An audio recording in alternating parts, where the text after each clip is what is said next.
The December wind howled through the narrow alleyways of downtown Portland, carrying with it a mixture of freezing rain and sleet that stung Megan Taylor's face as she pushed open the heavy metal door behind Southside Diner. The 24-hour establishment had been her workplace for the past 5 years, and though the pay barely covered her bills, the flexible hours allowed her to care for her elderly mother between shifts. "Just my luck," she muttered, struggling with the oversized garbage bag while trying to keep her thin jacket closed against the biting cold. The dumpster lid slammed shut with a satisfying clang that momentarily drowned out the persistent patter of rain. That's when she saw him, a huddled figure pressed against the brick wall seeking minimal shelter beneath the diner's small awning. His clothes were soaked through, his beard matted with rain, and despite his efforts to stop, violent shivers racked his tall frame. Most people would have hurried past, perhaps with a sympathetic glance or an apologetic smile. But Megan Taylor wasn't most people. "Hey there," she called out, her voice carrying over the storm. "You look like you could use something warm." The man raised his head slowly, revealing startlingly clear blue eyes that seemed out of place in his weathered face. "I'm fine, Mom," he replied, his voice unexpectedly refined despite his appearance. "Just waiting for the rain to let up." Megan glanced at the angry clouds above. "That could be a while. We've got some leftover soup inside. Would you like some?" Something akin to pride flickered across his face before the cold seemed to win the internal argument. He nodded once, gratefully. "Wait here," Megan instructed, though it was clear the man had nowhere else to go. 5 minutes later, she returned with a steaming container of chicken noodle soup and a slightly stale roll wrapped in a napkin. The homeless man accepted them, with trembling hands that Megan couldn't help but notice were unusually well-maintained. "Thank you," he said, meeting her eyes directly. Another unusual trait. Most of the homeless people she encountered kept their gaze downward, either from shame or the habit of avoiding confrontation. She watched as he attempted to eat, his hands shaking so badly that most of the soup spilled before reaching his mouth. The pathetic sight tugged at something deep inside her. "Look," she said suddenly, surprising even herself. "I live just 3 blocks from here. It's nothing fancy, but it's warm and dry. You can crash on my couch tonight just until this storm passes." The man looked up sharply, suspicion replacing gratitude. Why would you do that for a stranger? It was a fair question, one that Megan had already asked herself. In Portland's increasingly dangerous downtown, inviting a homeless stranger home wasn't just unusual, it was potentially reckless. Yet something about this man didn't feel threatening. Perhaps it was those clear eyes, which seemed to hold more sorrow than malice. "Because I've been close to where you are," she answered honestly. 6 years ago, after my divorce, I was 2 paychecks away from the streets myself. Sometimes all it takes is one person willing to help. The man studied her for a long moment before responding. "I'm not dangerous," he said quietly, "but you don't know that. You shouldn't trust so easily." Megan smiled wryly. "Trust me, I don't. But my gut's gotten me this far, and it's saying you're just someone who needs a break tonight. I'm Megan, by the way." "Jack," he replied after a brief hesitation. "Jack Wilson." The pause didn't escape Megan's notice, but she didn't comment on it. Everyone had their secrets. "Well, Jack Wilson, my shift ended 10 minutes ago and I'm freezing. What do you say?" 20 minutes later, they arrived at Megan's modest 1-bedroom apartment in a worn building that had once been quaint, but now showed every one of its 60 years. The elevator was perpetually out of service, forcing them to climb 5 flights of stairs that left Jack, despite his relatively young age of perhaps 40, winded and coughing. "Home sweet home," Megan announced, unlocking 3 separate deadbolts before pushing open a door that stuck slightly in the frame. "Like I said, nothing fancy." That was an understatement. The apartment was tiny, a combined living room and kitchen, a single bedroom visible through an open door, and presumably a bathroom beyond. But what it lacked in space and modern amenities, Megan had compensated for with creative touches. Mismatched furniture had been unified with colorful throws, and the walls displayed an eclectic collection of framed vintage postcards.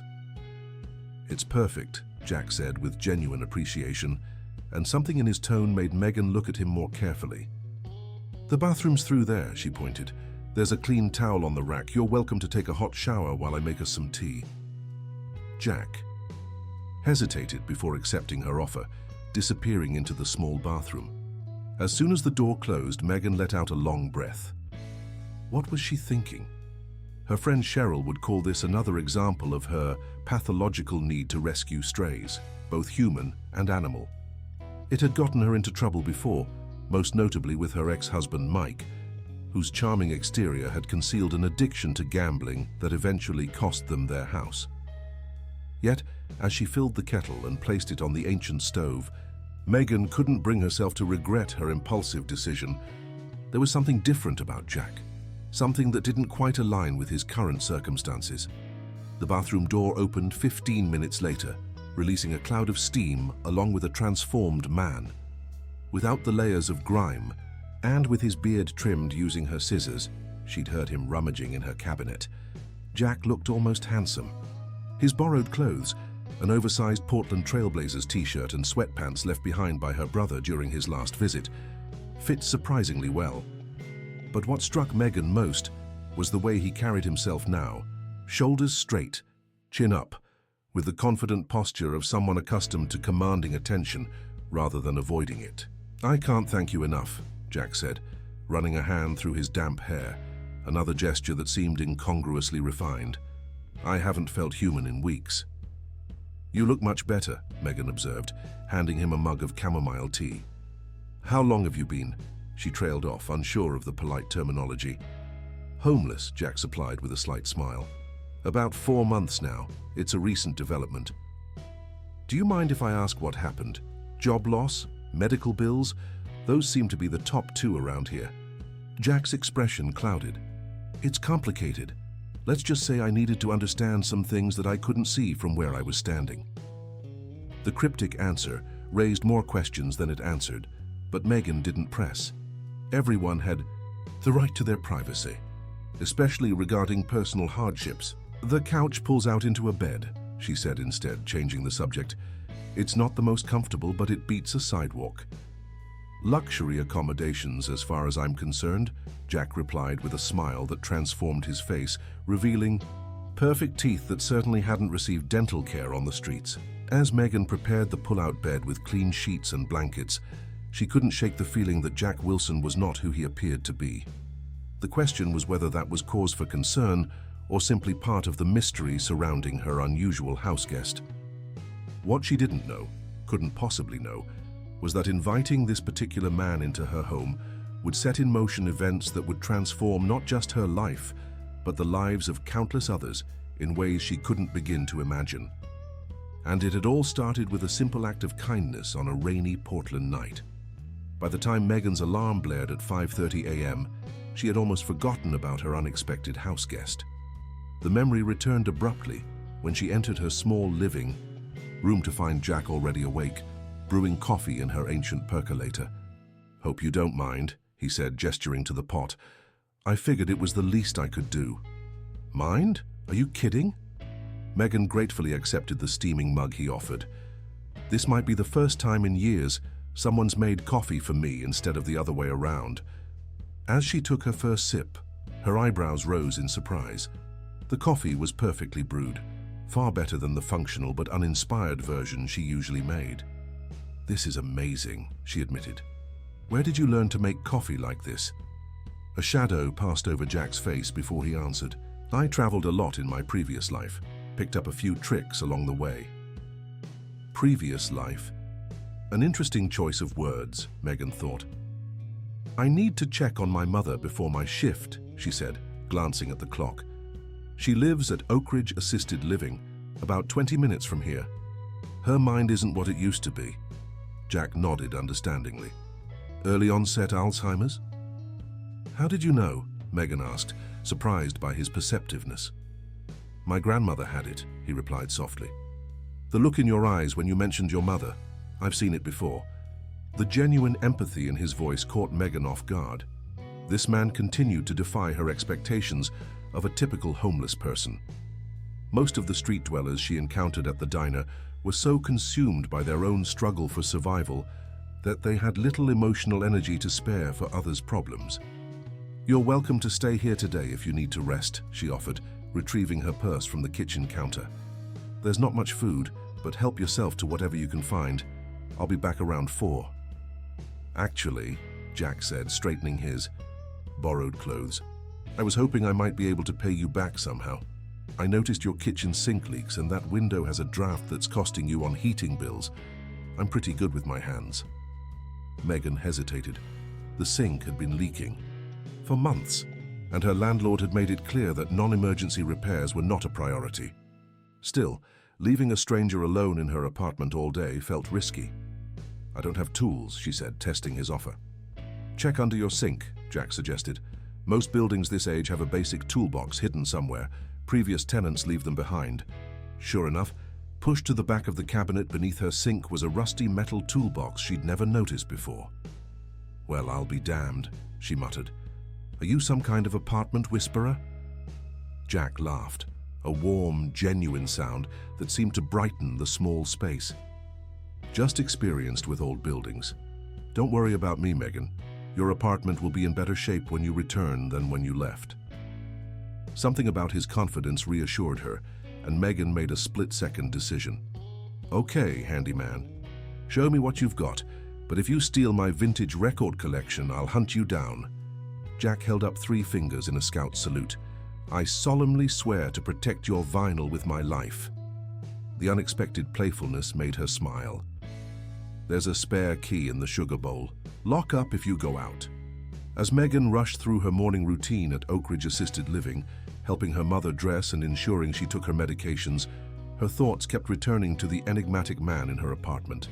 She found herself sharing the strange situation with Nancy, her mother's favorite nurse. "You did what?" Nancy exclaimed, nearly dropping her clipboard. "Megan Taylor, have you lost your mind? This isn't the Portland we grew up in. That man could be anyone." "I know how it sounds," Megan admitted, adjusting her mother's sweater. "But sometimes you just have to trust your instincts. There's something about him, Nancy. He's different." Nancy's expression softened slightly. "Your instincts have always been good. I'll give you that. But promise me, you'll be careful. Text me when you get home and have your finger on the emergency dial if anything seems off." Megan promised, though privately she felt certain her precautions wouldn't be necessary. What troubled her more was her growing suspicion that Jack Wilson wasn't truly homeless, at least not in the traditional sense. The clues were subtle, but mounting. His educated speech, the quality of his now visible teeth, the way he carried himself, his knowledge of fine coffee. During her shift at the diner, Megan found herself distracted, nearly mixing up orders twice, something that rarely happened despite the constant chaos of the breakfast rush. Her mind kept circling back to the same question. Who was Jack? Wilson really, and what was he hiding? Her co-worker Darlene noticed her preoccupation. "Earth to Megan," she said, snapping her fingers playfully. "That's the second time you've walked past table 7 without dropping off their check. What's got you so spacey today?" Megan sighed. "Sorry, Dar. I've got a situation at home." "Your mom okay?" Darlene asked, her expression immediately concerned. "Mom's fine, it's complicated." Megan hesitated before deciding to confide in her friend. "I let someone stay at my place last night, a homeless guy who was caught in the storm. He's still there, fixing things around my apartment." Darlene's heavily mascaraed eyes widened. "Girl, are you crazy? Please tell me you at least ran a background check or something." "On what, his cardboard box?" Megan attempted humor to deflect from the recklessness of her decision. "It's not like that. He's different, educated, articulate. To be honest, I'm not even sure he's really homeless." "So what? You think he's pretending, like some kind of social experiment?" Darlene leaned closer, intrigued despite her obvious concern. The question struck Megan as surprisingly insightful. "Maybe, I don't know, but I'm going to find out." By the time her shift ended, Megan's curiosity had evolved into determination. If Jack Wilson was hiding something, she intended to discover what it was. She stopped at a corner market on her way home, splurging on ingredients for a proper meal, a luxury her tight budget rarely allowed. If Jack was still there, the least she could do was offer him dinner in exchange for his handyman services. The apartment building came into view, its faded brick facade somehow less depressing than usual in the weak afternoon sunlight. As Megan climbed the stairs, the elevator still out of service naturally, she rehearsed casual questions designed to uncover more about her mysterious guest without seeming invasive. What she didn't expect was the transformation that greeted her when she opened her door. The apartment was immaculate, not just tidied, but thoroughly cleaned. The persistent drip from the kitchen sink had been silenced. The draft from the living room window had disappeared, and all 3 lamps that had been broken for months now cast a warm glow throughout the space. Most surprisingly, the ancient radiator that had been temperamental at best now purred contentedly, filling the apartment with consistent warmth. Jack sat at her small dining table, engrossed in one of her dog-eared paperback novels. He looked up when she entered, his expression somewhere between proud and uncertain. "I hope I didn't overstep," he said, gesturing to the apartment. "Once I started fixing things, I couldn't seem to stop." Megan set down her grocery bags, momentarily speechless. "How did you do all this? That radiator has been half dead since I moved in." Jack shrugged modestly. "It just needed cleaning and a minor adjustment to the valve. Your superintendent had a wrench I borrowed." "Mr. Griffith actually helped you?" Megan asked incredulously. The building superintendent was notorious for avoiding tenants' requests. "We had an interesting conversation about preventative maintenance," Jack replied with a slight smile that suggested there was more to the story. Megan moved to the kitchen, unpacking her groceries while trying to process the situation. "Well, I'm impressed and grateful. I brought ingredients for spaghetti. It's nothing fancy, but it's real food. Would you like to stay for dinner?" "I'd be honored," Jack said, rising to help her unpack. As they worked side by side in the tiny kitchen, Megan couldn't help noticing how naturally they moved together, anticipating each other's needs in the confined space. "So," she began casually as she chopped onions, "you mentioned traveling a lot in your previous life. What exactly did you do before all this?" Jack's hands stilled momentarily before resuming the task of mincing garlic. His technique, Megan noted, was impeccable, not the work of an amateur. "I was in real estate development," he answered after a pause that lasted just a beat too long. "Commercial properties mostly." "That sounds successful," Megan prodded. "What happened?" Jack's expression closed, the openness of moments before disappearing behind a careful mask. "The usual story. Economy tanked, made some bad investments, lost everything. You know how it goes." But Megan didn't know, not really, and something about his explanation rang false. The economic downturn had affected many, true, but rarely. Did it send successful professionals directly to the streets without some intervening factor like addiction or mental health issues? Jack showed signs of neither. She decided to try a different approach. Must be quite an adjustment going from real estate development to, she gestured vaguely, not wanting to say homelessness outright. "You have no idea," Jack murmured, a complex emotion crossing his face. Not quite sadness, not quite regret, but something deeper. Sometimes you need to lose everything to see what's actually important. The philosophical tone struck Megan as odd. Most people facing genuine hardship were consumed by immediate needs rather than existential revelations. Her suspicions grew, but so did her curiosity about this man, whose presence had so quickly begun to feel natural in her small apartment. As they sat down to eat, Megan made a decision. Whatever game Jack Wilson was playing, she would play along for now, because beneath the mystery and half-truths, one thing seemed genuine, the connection forming between them, tentative but undeniable. And in her experience, real connections were rare enough to be worth the risk. What she couldn't possibly know was that Jack Wilson harbored secrets far bigger than she imagined, secrets that would soon collide with her carefully constructed life in ways neither of them could predict. The next 2 weeks established a rhythm that surprised both Megan and Jack with its comfortable familiarity. What had begun as a one-night shelter from the storm gradually transformed into an unspoken arrangement. Jack continued to make improvements. Around the apartment, Megan provided food and lodging, and neither addressed the temporary nature of their situation. Jack had proven himself useful in ways Megan hadn't anticipated, Beyond his handyman skills, he possessed an uncanny ability to stretch her meager grocery budget, transforming simple ingredients into meals that tasted far more expensive than they were. When she questioned this talent, he vaguely mentioned picking up cooking skills during lean times, an explanation that, like many of his answers, felt partially true at best. It was a Tuesday evening when the first significant crack appeared in Jack's carefully maintained facade. Megan had returned from visiting her mother at Oak Ridge, emotionally drained after a difficult day, where Martha Taylor had repeatedly failed to recognize her only daughter. Jack had prepared dinner, a fragrant curry that filled the apartment with warming spices, and poured her a glass of wine she couldn't remember purchasing. "Rough day?" he asked, noting her reddened eyes. Megan nodded, gratefully accepting the glass. "Mom called me nurse all afternoon, and then asked when her daughter was coming to visit." She attempted a laugh that emerged more like a sob. "The doctor says it's progression, normal, expected, as if that makes it easier." Jack's expression softened with genuine empathy. "Hey, it doesn't. Nothing makes it easier." He hesitated before adding, "My father had Lewy body dementia, different from Alzheimer's, but the same impossible choice. Watch them disappear or abandon them when they need you most."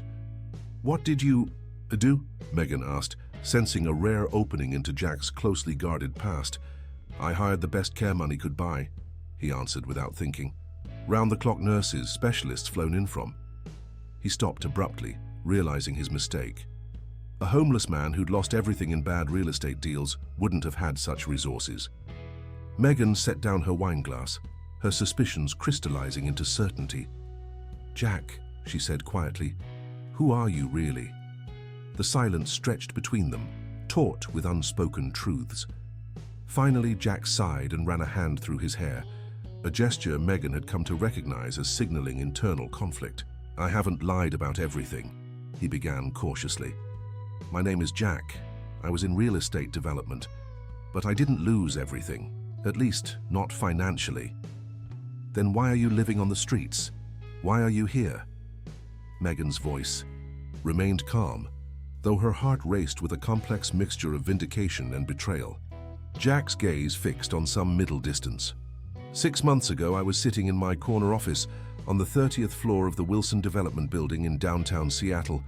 I'd just closed a deal worth more than most people make in a lifetime, and instead of feeling accomplished, I felt nothing, absolutely nothing. He looked at her directly now. "Do you know what it's like to achieve everything you thought you wanted and still feel empty inside?" Megan shook her head slowly. Financial success had always been an elusive dream rather than a disappointing reality in her experience. "I've spent 20 years accumulating wealth, power, influence, all the things I was taught would bring fulfillment. And in that moment, looking out over the city I'd helped reshape, I realized I had no idea what actually mattered. I didn't know how real people lived, struggled, or found meaning without the buffer money provides. So you decided to become homeless as some kind of social experiment." Megan couldn't keep the edge from her voice.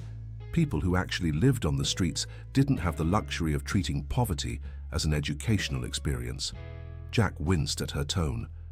"It sounds terrible when you put it that way, but yes, essentially. I wanted to strip away everything, the status, the wealth, the power, and see what remained. Who I was without all the trappings." "And what have you discovered?" Megan asked, still processing this revelation. "That I've been the poorest rich man in Seattle," Jack answered with surprising rawness. "That connection matters more than acquisition, that people like you, who give despite having little to spare, understand something fundamental about humanity that I've been missing." Megan stood abruptly, needing physical distance to think.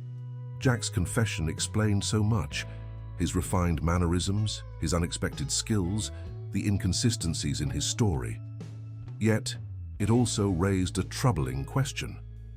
"So, everything between us has been what, research? An anthropological study of how the other half lives?" Pain flashed across Jack's face. "No, that's not. I never expected to meet someone like you. The plan was just to observe, to learn. But then you invited me in and everything changed." "How convenient for your experiment," Megan remarked coldly. though something inside her resisted fully embracing anger. Part of her, a part she wasn't ready to acknowledge, had already recognized that whatever had developed between them transcended whatever pretext had brought Jack into her life. "I should have told you sooner," Jack admitted, "but I was afraid you'd see me differently. That you'd treat me like the man on my business cards rather than just me." "And who exactly is that man on your business cards?" Megan asked, the final piece still missing. Jack hesitated only briefly. "Jackson Wilson, CEO of Wilson Development Group. The company my grandfather started with a single apartment building and that my father expanded across 3 states. The company I've turned into one of the largest real estate developers on the West Coast." Megan sank slowly back into her chair, the magnitude of his revelation washing over her. Jack Wilson, or rather Jackson Wilson, wasn't just wealthy. He was in an entirely different stratosphere, the kind of person whose name appeared on buildings and donor plaques, whose decisions affected thousands of lives. "I should go," Jack said quietly, misinterpreting her silence as rejection. "I've imposed on your kindness long enough, and now I've betrayed your trust." The thought of him leaving triggered an unexpected panic in Megan's chest. Despite her shock and confusion, the past 2 weeks had been the least lonely of her adult life. Jack's presence had transformed her apartment from merely a place to sleep between shifts into something that actually felt like home. "Wait," she said, surprising herself. "I'm angry, yes, and confused, and I have about 1,000 questions. But," she took a deep breath, "you don't have to leave. Not tonight, anyway." Relief washed over Jack's face, followed quickly by cautious hope. "I've been completely honest about one thing, Megan. These 2 weeks with you have been the most real weeks of my life." The sincerity in his voice cracked something open inside her, a willingness to believe that perhaps his deception hadn't invalidated everything they'd shared. "I need time to process this," she said. "And from now on, complete honesty. No more convenient omissions or half-truths." "Complete honesty," Jack agreed solemnly. "Starting now." Later that night, as Megan lay awake replaying their conversation, she grappled with contradictory emotions. The rational part of her brain urged caution. This man had lied by omission for weeks, playing at poverty while having the power to transform her financial situation with a single phone call. Yet another part of her recognized the courage it must have taken for someone like Jackson Wilson to step outside the insulated world of wealth and privilege, to make himself vulnerable to experiences his money had always protected him from. Questions tumbled through her mind. What did he really want from her now? Was his continued presence in her modest apartment just an extended vacation from his real life? And most troubling, what would happen when his experiment inevitably ended? Across the apartment, separated by just a thin wall, Jack also lay awake, experiencing his own crisis of conscience. He hadn't told Megan everything, particularly about his growing feelings for her, which had blindsided him completely. How could he explain that for the first time in his adult life, he'd met someone who saw him clearly, not his wealth or position, but the person beneath? That her small acts of generosity, offered without expectation of return, had fundamentally shifted his understanding of what gave life meaning. The revelation of his true identity had changed things between them. That much was inevitable. What remained to be seen was whether those changes would strengthen the connection forming between them or sever it completely. Morning arrived with weak winter sunlight filtering through Megan's bedroom window. She'd finally fallen asleep around 3. Her dreams filled with jumbled images of mansions and cardboard boxes. The smell of coffee drew her to the kitchen, where Jack stood at the stove making pancakes from scratch. "I thought you might need this," he said, sliding a mug toward her without meeting her eyes. The uncertainty in his usually confident demeanor touched something in Megan. "Thanks," she said, accepting both the coffee and the olive branch it represented. "So, Jackson Wilson, huh? Should I be calling you Mr. Wilson now?" The tension in Jack's shoulders eased slightly at her attempt at humor. "God, no. I've always been Jack to the people who actually know me. Jackson is for boardrooms and press releases." "And which one am I talking to now?" Megan asked, the question more serious than her tone suggested. Jack looked up, his eyes clear and direct. Just Jack, the real one, without the trappings. That's who I've been with you from the beginning, even if I didn't tell you everything. Megan nodded slowly, deciding to accept this as true, at least for now. So, what happens next in your grand experiment? How long before you return to your, real life? The question hung between them, laden with unspoken implications. Jack set down the spatula and faced her fully. That's what I've been thinking about all night, he admitted. When I started this journey, I gave myself 6 months to live without the safety net of wealth. I'm halfway through that timeline now. And have you found what you were looking for? Megan asked softly. Jack's expression grew thoughtful. Not exactly.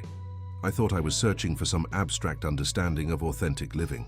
What I've actually found is much more specific. His gaze met hers with an intensity that made her breath catch. I found you, Megan, and that's changed everything. The words hung in the air between them, both an admission and a question, before either could speak again. Megan's phone rang with the distinctive tone she'd assigned to Southside Diner. Her boss Brian rarely called unless something was wrong.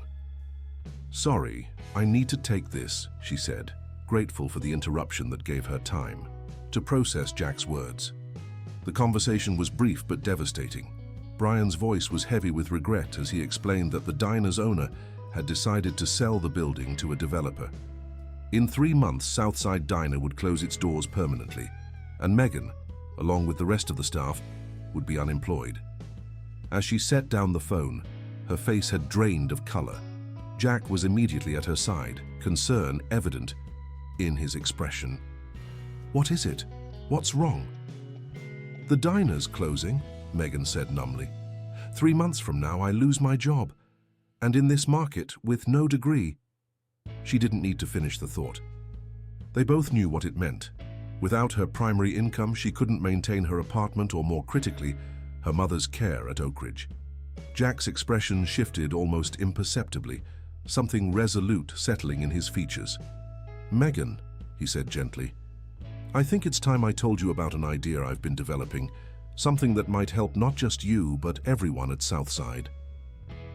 Little did Megan realize that Jack's revelation was just the beginning of a transformation that would challenge everything she thought she knew about wealth, opportunity, and her own capabilities.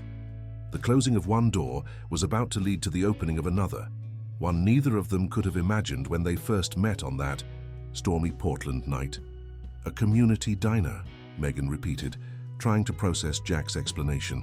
They sat at her small kitchen table, mugs of coffee growing cold between them, as he outlined his idea with increasing enthusiasm. Not just any diner, Jack clarified, his eyes alight with purpose.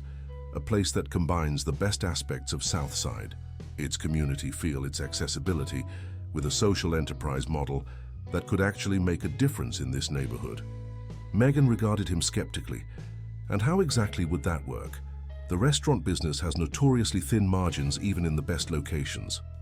Jack pulled a notebook from his back pocket, one she'd noticed him writing in frequently over the past weeks, and opened it to reveal pages of meticulous notes, calculations, and sketches. It's a pay-what-you-can model, but with a twist, he explained, turning the notebook toward her. Those who can afford it pay the suggested price, or more essentially covering meals for those who can't. But here's the key difference from standard charity models. Everyone gets the same quality food, the same service, the same dignity, regardless of what they pay. Despite her wariness, Megan found herself intrigued. That sounds idealistic, but how does it sustain itself financially? 3 revenue streams, Jack answered promptly. First, the standard diner service with the pay-what-you-can model. Second, a small marketplace section selling local products with a percentage going back to the diner. And third, this is where it gets interesting, a culinary skills training program funded by local business grants. Megan raised an eyebrow. Grants don't just appear out of thin air, Jack. No, but I happen to know the grant system quite well, he countered. Portland has several untapped funding sources, specifically for initiatives that provide vocational training to underserved populations. The training program would give kitchen skills to people trying to re-enter the workforce, creating a pipeline of qualified staff for the diner itself. and other restaurants in the area. The concept was elegant in its interconnectedness, Megan had to admit, but one crucial question remained. This all sounds wonderful in theory, but it would take significant startup capital. We're talking hundreds of thousands of dollars at minimum. Jack met her gaze steadily. I can provide the initial investment. The statement hung between them, forcing them both to acknowledge what had remained unspoken, that Jack's temporary foray into poverty was just that, temporary. His vast resources remained intact, waiting for his return.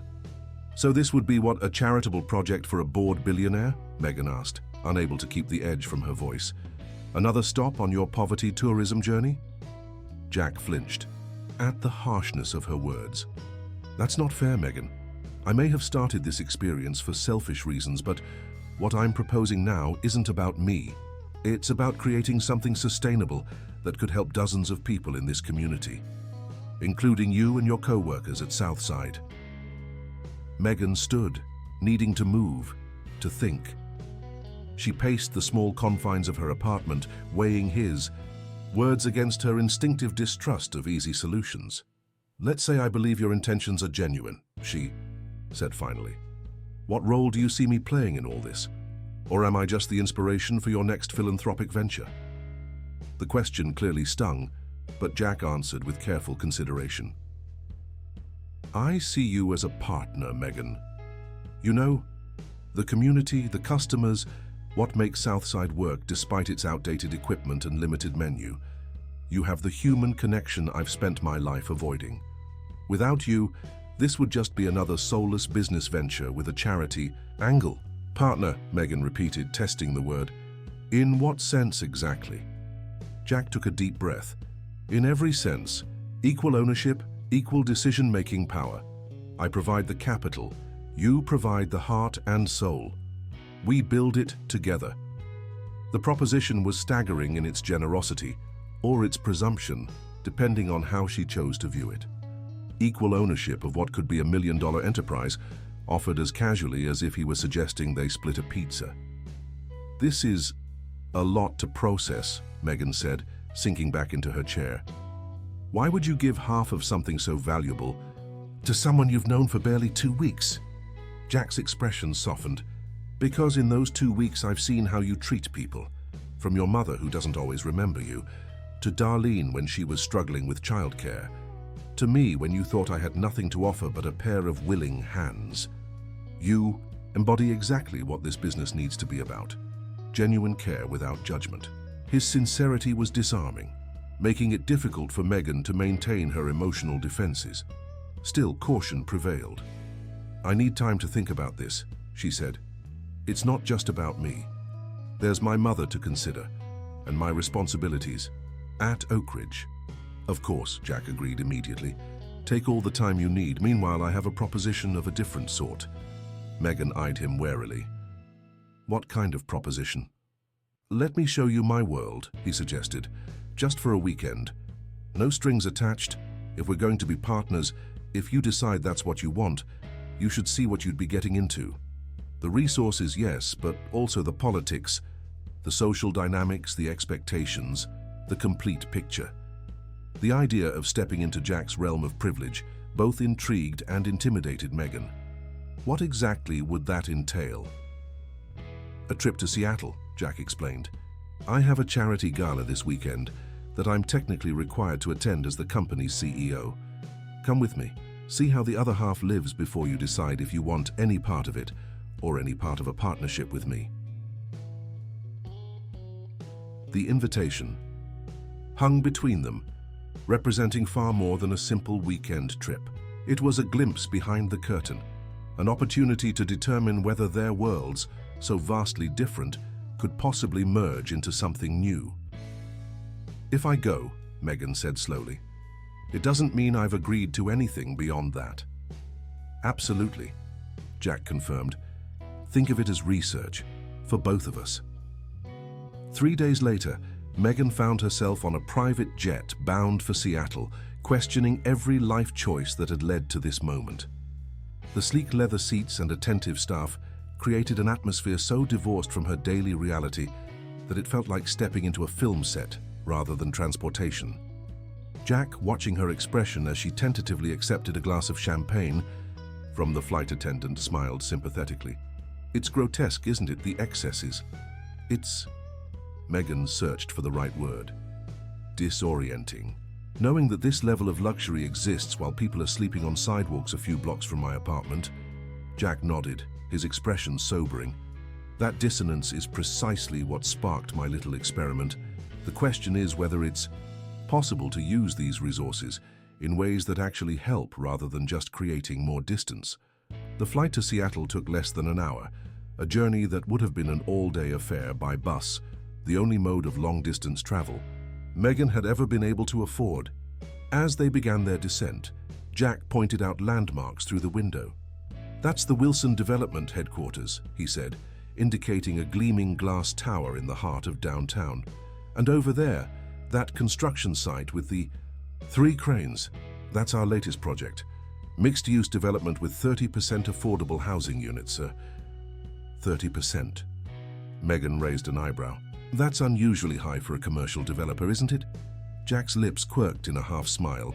"It is. The board fought me on it for months, but after he was gone, I gained controlling interest. Some battles are worth fighting, even when they affect the bottom line." It was a glimpse of the man behind the CEO title, someone who perhaps had been using his position to effect change even before his experiment began. Megan filed this information away, slowly, building a more complete picture of Jackson Wilson. The jet touched down at a private airfield rather than the main Seattle airport, where a sleek black SUV awaited them on the tarmac.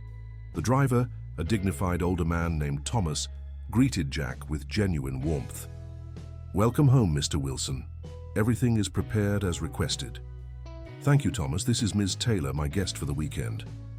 The formality of the introduction felt strange after weeks of casual interaction in Megan's apartment, but she understood they had entered Jack's domain now, a world with its own rules and protocols. The drive into the city revealed a Seattle Megan had never seen in travel brochures. Not the tourist attractions, but the carefully manicured residential enclaves of the ultra-wealthy. Massive estates nestled among ancient trees, each property distanced from its neighbors by expansive grounds that ensured privacy. Jack's home, when they finally reached it, defied her expectations. Rather than the modern mansion she had anticipated, they arrived at a thoughtfully restored craftsman house, grand in scale but warm in character, with a deep front porch and intricate woodwork visible even from the driveway. "This was my grandfather's house," Jack explained as Thomas unloaded their bags. "When he built the company, he refused to move to a bigger place, even as he could afford entire city blocks. He said it kept him honest." The interior continued, the theme of understated elegance, beautiful but livable spaces filled with books, comfortable furniture, and an impressive collection of Northwest Coast native art displayed with obvious care and appreciation.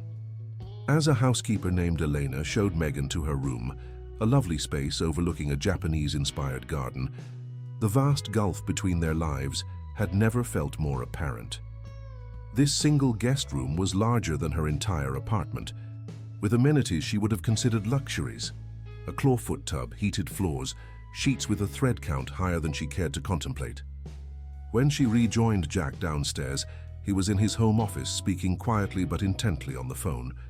He motioned for her to enter as he concluded the call. "Sorry about that," he said, setting down his phone. "Unavoidable business. The board is getting restless about my extended absence." "It's fine," Megan assured him, gesturing to the room around them. "I'm still adjusting to all of this." Jack's expression was difficult to read. "Too much?" "Different," Megan corrected carefully. "Very different from what I'm used to." An almost awkward silence fell between them, the first since their arrival. The easy rapport they had developed in Portland seemed suddenly strained by the physical manifestation of their different worlds. Jack checked his watch. "The gala doesn't start until 8. Would you like a tour of the city first? The real Seattle, not just the glossy version for visitors." The suggestion eased some of the tension. "I'd like that," Megan agreed. What followed was an afternoon unlike any in Megan's experience. Jack showed her Seattle through the eyes of someone who knew both its grandeur and its struggles. From the bustling Pike Place market to the tent encampments beneath overpasses, from exclusive waterfront developments to community centers serving vulnerable populations. Throughout it all, Jack was greeted with varying degrees of recognition. Respectful nods from business owners, enthusiastic handshakes from community organizers, and occasional cold stares from developers with whom Wilson Development had apparently clashed over the years. "You're not very popular with some of your peers," Megan observed after one particularly frosty encounter outside a construction site. Jack shrugged, unconcerned. "The Martinsons wanted to build luxury condos here. We fought for affordable housing instead. They haven't forgiven me for outbidding them." By the time they returned to prepare for the evening's gala, Megan had glimpsed a side of Jack she hadn't seen in Portland, the capable executive who navigated complex social and business landscapes with practiced ease, who knew the names of janitors and CEOs alike, and who seemed to carry the weight of his company's impact on the city with a sense of genuine responsibility. As she stood in front of the mirror in her guest room, wearing the evening gown Jack had thoughtfully arranged to have delivered after discreetly asking her size, Megan barely recognized herself. The elegant emerald dress complemented her, coloring perfectly, making her look like someone who belonged in the rarefied world she was about to enter. But did she want to belong there? And more importantly, could Jack truly belong in her world, or was his experiment merely a temporary diversion from a life of privilege to which he would inevitably return? The answers to these questions remained elusive as she descended the stairs to where Jack waited, handsome in a perfectly tailored tuxedo, looking every inch the billionaire CEO he truly was. The look of appreciation in his eyes as he saw her made her heart skip in a way that complicated her already confused feelings. "Ready to see how the other half lives?" he asked with a self-deprecating smile, offering his arm. "As ready as I'll ever be," Megan replied, accepting both his arm and the implicit challenge of the evening ahead. Neither of them could have predicted how the gala would unfold, nor the chain of events it would set in motion. Events that would test their fledgling partnership and force them both to confront what they truly valued most. The Emerald City Charity Gala was held in the grand ballroom of Seattle's historic Olympic Hotel, a space transformed for the evening into a glittering wonderland of crystal chandeliers, ice sculptures, and elaborate floral arrangements. As Jack guided Megan through the entrance, the sudden hush followed by an eruption of whispers made it clear that Jackson Wilson's arrival, particularly with an unknown woman on his arm, was the evening's first notable event. "Jackson, where on earth have you been hiding?" A striking woman in her 50s approached, air-kissing Jack's cheek before turning a calculating gaze on Megan. "The board has been beside themselves. Richard has been running interference, but there are limits to what even he can smooth over." "Hello, Diana," Jack replied with practiced ease. "May I introduce Megan Taylor? Megan, this is Diana Westcott, our company's chief operating officer and my father's oldest friend." Diana's perfectly manicured hand extended toward Megan, her smile not quite reaching her eyes. "Charmed, I'm sure. And where did Jackson find you, my dear?" The subtle emphasis on where carried unmistakable judgment. Before Megan could respond, Jack smoothly interjected. "Megan and I are working on a community development project in Portland. She's been instrumental in reshaping my thinking about our company's approach to urban renewal." Diana's eyebrows rose fractionally. "Is that what we're calling it now? Well, how? Progressive of you, Jackson." The exchange set the tone for the evening. As Jack introduced Megan to Seattle's elite, bank executives, real estate developers, tech entrepreneurs, and old money families whose names adorned buildings throughout the city, she encountered variations of the same response. Polite, smiles that didn't reach calculating eyes, carefully phrased questions designed to establish her social position, or lack thereof, and the occasional blatantly condescending remark disguised as friendly curiosity. Throughout it all, Jack remained at her side, his hand occasionally finding the small of her back, in a gesture that felt both protective and possessive. He deflected the most intrusive questions with practiced diplomacy, while ensuring Megan was included in substantive conversations rather than dismissed as merely decorative. "They're not usually this obvious," he murmured during a brief moment alone as they approached the bar. "My unexplained absence has fueled speculation. Your presence has confirmed their worst fears, that I've gone completely off script." "And have you?" Megan asked, accepting a glass of champagne. "Gone off script?" Jack's smile was genuine among the artificial pleasantries surrounding them. "Thoroughly and irreversibly, and I've never been happier about it." The evening took an unexpected turn when an elegantly dressed older gentleman approached, his expression warm unlike most of the other guests. "Jackson, my boy, I was beginning to think the rumors of your early retirement might actually be true." "Richard," Jack greeted him with obvious affection, embracing the man briefly. "I'd like you to meet Megan Taylor." "Megan, this is Richard. Dalton, our company's general counsel and the closest thing to a conscience the board of directors has." Richard's handshake was firm, his assessment of Megan quick but thorough. "A pleasure, Ms. Taylor. Any friend of Jack's who can lure him back into civilization deserves my personal gratitude." "Richard has been covering for my absence," Jack explained, "fighting off hostile takeover attempts and keeping the shareholders from revolting." "All in a day's work," Richard replied modestly. "Though I must say, Jack, your timing is impeccable. Harrison Hayes has been circling like a vulture, making offers to minority shareholders. He's here tonight, by the way, with that pack of hyenas he calls a legal team." Jack's expression darkened momentarily. "Hayes Development, our less scrupulous competitor," he explained to Megan. "They specialize in luxury developments that typically involve displacing existing communities and fighting against affordable housing requirements. They're making a play for the Rainier District properties," Richard continued more quietly, "the ones you set aside for the mixed-income housing project." A muscle in Jack's jaw tightened. "They can try. Those properties are locked in a community trust. They can't be sold without my signature and the neighborhood council's approval." Richard nodded, though concern lingered in his eyes. "Just be careful, Jack. Hayes plays dirty, and your extended absence has created opportunities for him to sow doubt among the board." As if summoned by their conversation, a tall man in his 60s approached, trailed by two younger men in identical dark suits. His smile was predatory, his eyes cold beneath heavy brows. "Wilson, the prodigal son returns," he announced loudly enough to draw attention from nearby guests. "We were beginning to think you'd abandoned your father's legacy entirely." Jack's posture subtly shifted, shoulders squaring, chin lifting slightly. It was the first time Megan had seen him fully inhabit his role as CEO of a billion-dollar company, and the transformation was striking. "Harrison," Jack acknowledged coolly, "still trying to buy what you can't build on your own merit?" Hayes's smile tightened. "Some of us focus on business rather than social experiments, Wilson. Your shareholders deserve leadership that prioritizes returns, not idealistic crusades. Our shareholders have enjoyed consistent growth for 20 consecutive quarters," Jack countered smoothly, "including the 2 quarters during which I've been exploring new markets.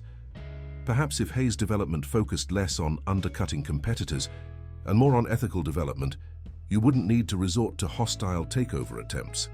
The exchange, though outwardly civilized, crackled with tension.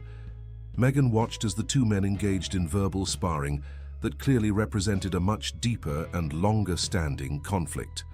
"Oh, I haven't come for your company, Jack," Hayes said with exaggerated casualness. "Just the Portland properties, the ones you've been neglecting during your sabbatical. Word is you've been slumming it down there. Perhaps you've lost your taste for actual business." Jack's expression remained impassive, but Megan felt him tense beside her. "The Portland properties aren't and won't be for sale, Harrison. Not to you or anyone else." Hayes's gaze shifted to Megan, assessing her with undisguised disdain. "And who's your lovely companion? Another charity case from your Portland adventure?" Before Jack could respond, Megan stepped forward, extending her hand with a smile as artificial as the flowers decorating the ballroom.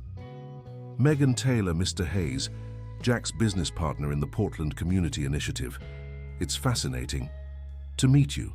Jack has told me so much about your company's approach to development. It's provided an excellent counterexample to everything we hope to achieve." The directness of her response delivered with perfect poise, momentarily stunned. Hayes and sent a ripple of suppressed laughter through the surrounding listeners.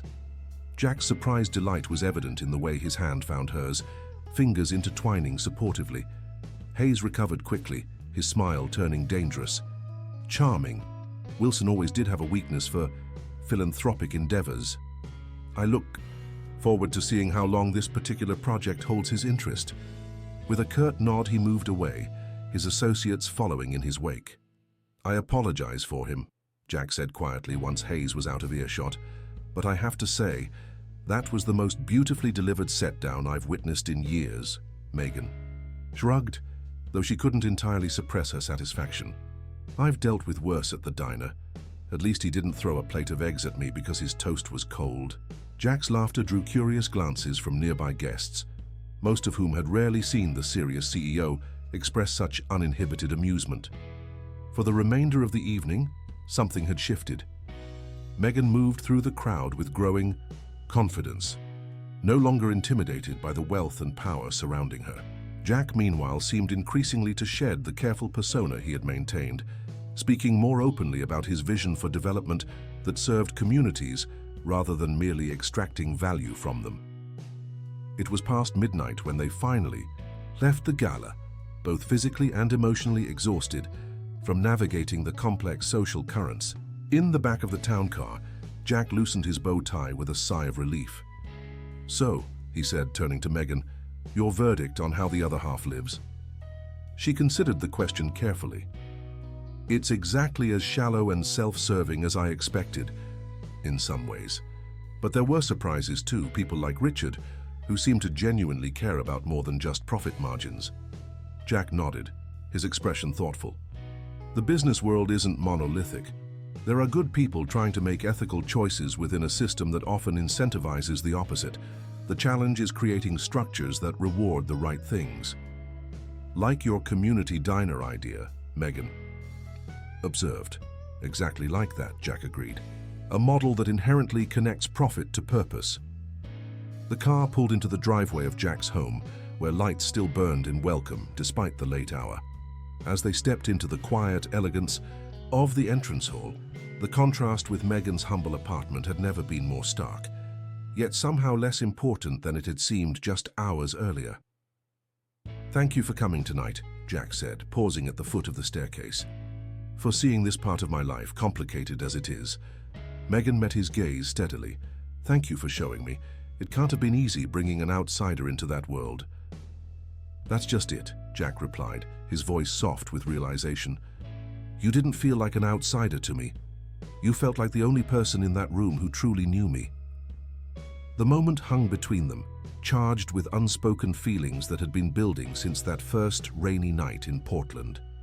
Slowly giving her every opportunity to step away, Jack leaned forward. Their kiss was gentle, questioning at first, then deepening as Megan responded, her hands finding their way to the lapels of his tuxedo.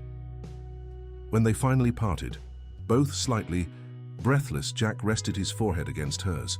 "I'm not offering you this life, Megan," he whispered. "I'm offering to build a new one, with you, in Portland. Something that combines the best of both our worlds." Before she could respond, Jack's phone rang with a distinctive tone that made him frown.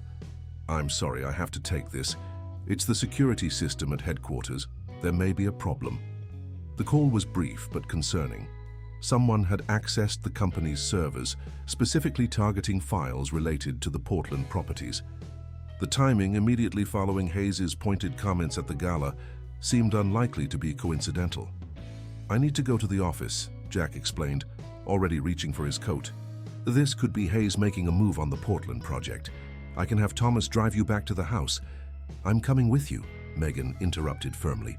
"If this involves Portland and us, then I want to be there." The Wilson development. Headquarters was eerily quiet at 2 a.m., the vast atrium illuminated only by security lighting. Jack's executive suite on the 30th floor, however, was fully lit and occupied by a visibly agitated Richard Dalton and 2 members of the IT security team. "Someone extracted the entire Portland portfolio," Richard explained without preamble. Property deeds, development plans, financial projections, everything related to the Southeastern District properties. Hayes, Jack said grimly. He's making a play for the community project. It's worse than that, Richard continued. They also accessed your personal files, specifically documentation on your 6-month experiment. They know where you've been and what you've been doing. Jack paled slightly. The journal? Richard nodded. The digital version you've been updating in the cloud. They have it all, Jack. Megan, who had been following the conversation with growing concern, turned to Jack. Why would Hayes care about your personal journey? What could he possibly gain from that? Richard answered when Jack seemed momentarily at a loss for words. Jack's father built Wilson Development with a specific ethical framework. When he died, he left controlling interest to Jack on the condition that he maintain that framework. There are specific clauses in the company charter about responsible development, community engagement, and ethical business practices. If Jack were found to be behaving in ways that contradicted those principles, Richard continued, certain board members could initiate a vote to remove him from leadership. But Jack's experiment was about understanding how communities actually function, Megan protested. How could that possibly be used against him? Jack finally spoke, his voice tight with controlled anger. Because Hayes will spin it as deceptive behavior. He'll claim I was lying to people, manipulating them under false pretenses, that I used my position to toy with people's lives out of bored curiosity rather than genuine concern. The implications hit Megan with sudden force. Me. He'll use me, us, as evidence. The unemployed waitress who took in a supposedly homeless man, not knowing he could buy her entire apartment building with pocket change. Yes, Jack confirmed, the single word heavy with regret. Hayes will make it look exploitative, manipulative, everything it wasn't. For the first time since they'd met, Megan saw real fear in Jack's eyes, not for himself but for the company his family had built and the projects he had put his heart into, particularly their fledgling Portland initiative.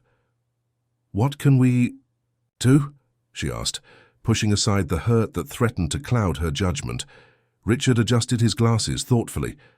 We need to control the narrative, get ahead of whatever Hayes is planning. If we wait for him to present his version to the board or worse, the media, we'll be playing defense. A press conference, Jack decided, after a moment's consideration. First thing Monday morning, we announced the Portland Community Development Project officially, with full transparency about my time there and what we've learned. We? Megan asked quietly. Jack turned to her, vulnerability evident in his expression. That depends entirely on you, Megan. I won't pretend what I did wasn't deceptive, even if my intentions evolved over time. If you want to walk away from this, from me, I would understand completely. The room fell silent as Richard and the IT staff discreetly stepped out, leaving Jack and Megan alone amid the crisis.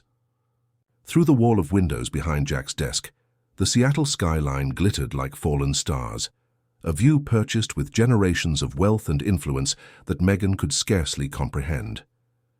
Yet in that moment, she saw not the billionaire CEO of Wilson Development, but simply Jack, the man who had fixed her leaky faucet, who had listened to her worries about her mother with genuine compassion, who had seen value in her ideas when others had dismissed them. The man whose kiss still lingered on her lips. When I first met you, she began slowly, I thought you were just another unfortunate soul who'd slipped through society's cracks. Then I discovered you were playing at poverty, and yes, part of me resented that. But these past weeks have shown me something more important, who you truly are beneath both personas. She moved closer, her decision crystallizing with each step. I don't care about Hayes or the board or what anyone else thinks. What matters is what we build together. Not just the diner, but a model for how business can serve community instead of exploiting it. Jack's expression transformed with dawning hope. Are you saying? I'm saying I'm in, Jack Wilson, all the way in. We do this together, the press conference, the community diner, all of it. Full transparency, full partnership. The relief that washed over his face was matched by the certainty Megan felt in her decision. Whatever came next, whether success or failure, vindication or controversy, they would face it together. Monday morning arrived with unexpected allies. As Jack and Megan prepared for the press conference, they were joined not just by Richard Dalton, but by the entire staff of Southside Diner, led by Brian, Darlene, and the rest of the team, who had been Megan's second family for years. They had flown up on Jack's private jet the previous evening, brought into the full truth of the situation, and eager to stand as living testimony to the genuine community impact of what the media was already calling the Wilson experiment. The conference room at Wilson Development headquarters was packed with journalists, photographers, and business reporters, all drawn by the mysterious summons from the reclusive CEO who had vanished for months, only to reappear with announcements of transformative initiatives. Jack stood at the podium, Megan beside him as an equal partner rather than a subordinate. Behind them, the Southside staff formed a human backdrop that spoke volumes about the community-centered approach they were advocating. 6 months ago, Jack began, his voice steady and clear, I embarked on what some might call a social experiment, but what I now recognize was actually an education. I set aside the privileges and protections of wealth to understand firsthand the challenges faced by the communities our developments impact. He detailed his journey without embellishment or self-congratulation. The difficulties, the misconceptions he'd carried, and most importantly, the people who had shown him what community truly meant when stripped of corporate jargon and academic theory. I met Megan Taylor, he continued, his voice softening as he glanced at her, who showed me genuine kindness when she believed I had nothing to offer in return, who demonstrated what it means to build community through daily acts of generosity and connection. Together, they unveiled the Portland Community Diner Initiative, a model that would transform not just the closing Southside Diner, but potentially food service establishments throughout the Wilson Development portfolio. They explained the three-tiered approach: sustainable business practices, community accessibility, and vocational training that created pathways to economic stability. This isn't charity, Megan emphasized when it was her turn to speak. It's reciprocity, a recognition that true prosperity must be shared to be sustainable. The questions from the press were predictably skeptical at first, journalists probing for the public relations angle, the tax benefits, the hidden profit motives. But as the Southside staff shared their perspectives and experiences, as Richard presented the legal framework that would protect the initiative from future corporate restructuring, the tone gradually shifted from cynicism to cautious optimism. Harrison Hayes made his move as predicted, releasing an exposé on Jack's deceptive practices and manipulation of vulnerable communities. But the impact fell flat against the transparent honesty of Jack and Megan's presentation. By acknowledging the problematic aspects of his approach while demonstrating its genuine outcomes, they had effectively defused Hayes's ammunition. The FI board meeting that followed the press conference was tense, but ultimately decisive, with public opinion strongly favoring Jack's vision, with community leaders from Portland calling in to voice their support, and with financial projections showing the sustainable profitability of the model. The attempted coup fizzled before it gained momentum. 6 months later, the Portland Community Diner opened its doors in the renovated Southside location. The architecture honored the diner's history while creating a space designed for multiple functions: restaurant, training center, community gathering place. The menu combined Southside classics with new offerings developed during weekly community test kitchens, where local residents shared family recipes that became regular features.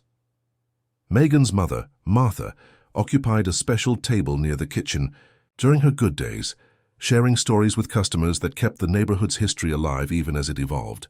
Brian managed daily operations with his customary efficiency, while Darlene led the training program with unexpected talent for mentorship. As for Jack and Megan, they split their time between Portland and Seattle, working to scale the model to other Wilson Development properties while ensuring the flagship location remained true to its founding principles.